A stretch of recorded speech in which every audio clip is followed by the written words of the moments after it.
saat itu, ibu kandung pemohon yang bernama Sudari Kartini mengatakan kepada penyidik bahwa saudara Peggy Setiawan tidak ada di rumah dan sedang berada di Bandung. Tidak menyebutkan di mana alamat di Bandung tersebut. Atas dasar keterangan dari ibu kandung, saudara Peggy alias Peron tersebut, kemudian penyidik telah melakukan pencarian terhadap saudara Peggy alias Peron yang dibuktikan dengan berita acara pencarian tersangka atas nama Peggy alias Peron pada tanggal 15 September 2016.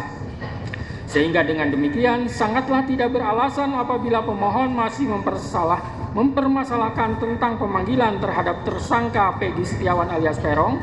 Adapun dalam kasus-kasus tertentu berdasarkan pertimbangan penyidik, seorang tersangka tidak mesti harus dilakukan pemanggilan terlebih dahulu.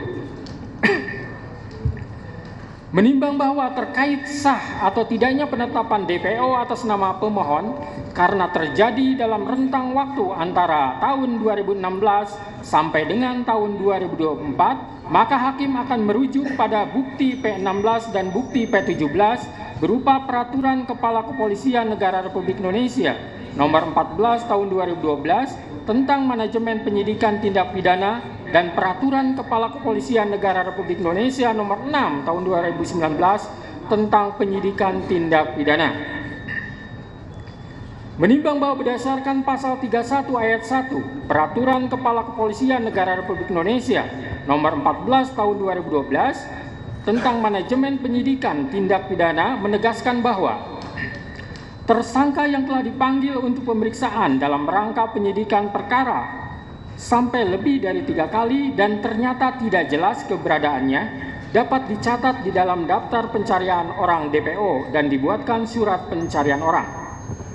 Menimbang bahwa selanjutnya berdasarkan Peraturan Kepala Kepolisian Negara Republik Indonesia Nomor 6 Tahun 2019 tentang Penyidikan Tindak Pidana, pasal 17 menegaskan bahwa tersangka yang telah dipanggil untuk pemeriksaan guna penyidikan perkara dan tidak jelas keberadaannya dicatat di dalam daftar pencarian orang DPO dan dibuatkan surat pencarian orang. Menimbang bahwa setelah hakim mencermati semua bukti dari termohon, tidak ada satupun bukti adanya surat panggilan yang dilayangkan oleh termohon kepada pemohon, sehingga pemohon tidak mengetahui dirinya masuk ke dalam daftar pencarian orang DPO.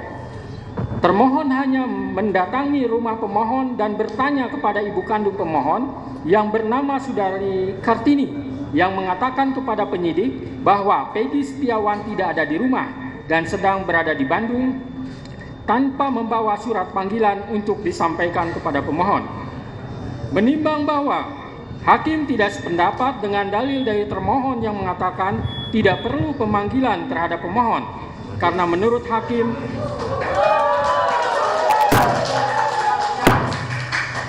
jangan ditanggapi dulu ya sebelum selesai baca putusan. Saya lanjutkan.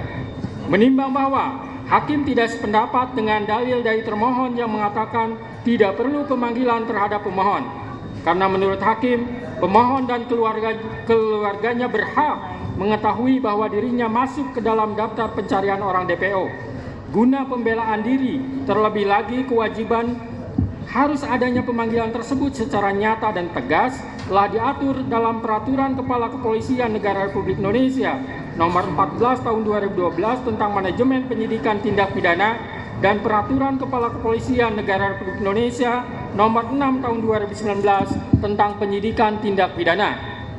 Sehingga dengan demikian, menurut hakim penetapan DPO atas nama pemohon yang terjadi dalam rentang waktu antara tahun 2016 sampai tahun 2024 tidak sah menurut hukum.